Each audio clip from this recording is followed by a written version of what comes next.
ও চলো যাই একটু ডাক্তার দেখা নিয়ে আসি। সকাল দেখালি সমস্যা হচ্ছে। দোস্ত ওখানে যাস? আর কইছি দোস্ত, ও যে সাওয়াল একটু সমস্যা তো, একটু মনে করলাম যে ডাক্তার কাছে দেখা নিয়ে আসি। সাওয়াল খালি বিছনা করে মতো দোস্ত। তাহলে ওই যে মামুন কবিরাজ আছে, মামুন কবিরাজ কাছে যা। কে ডাক্তার থেকে কবিজ ভালো হবে হ্যাঁ নি? কবিরাজ তো ভালো হবে নি, তাবিজ কাম টাবিজ দিবি না। হ্যাঁ কাম টাম হয় না? হ্যাঁ কাম টাম হবে না। ও তাহলে দোস্ত ডাক্তার কাছে না যাবো, কবিরাজের কাছে হ্যাঁ যাই নাকি? কবিরের কাছে যা। তাহলে দোস্ত থাক, আমি কবিরাজের কাছে দেখালি। কবিরাজের বাড়ি তো ওই সামনে না? হ্যাঁ সামনে, ওই সামনে। ওই মামুনের নাম বলেছেন? হ্যাঁ মামুনের নাম করেছিল। আচ্ছা দোস্ত তাহলে থাক, আমি সাওয়ালটা দেখালি। বাবু আসো, যাই একটু দেখালি আসি। কবিরাজ সাহেব বসে রয়েছেন?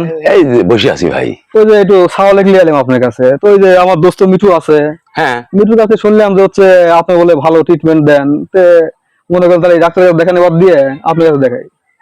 কি সমস্যা কি? এই যে আমার সওয়াল ছোট মানুষ, খালি বিছনা করে মতে, রাতে 3-4 করে বিছনা করে মতে। এখন কি করা যায় গন্ত?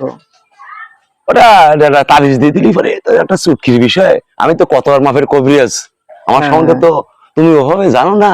ঠিক আছে, বিভিন্ন জায়গার জবেরপুর, সারোরা, ইসেখালী, রামচন্দ্রপুর, গয়েশপুর, হ্যাঁ। মোট এলাকার যত সালফাল আছে এই মুহূর্তে আমার কাছে এসে তাবিজ নিয়ে যা মুতা এন বন্ধ।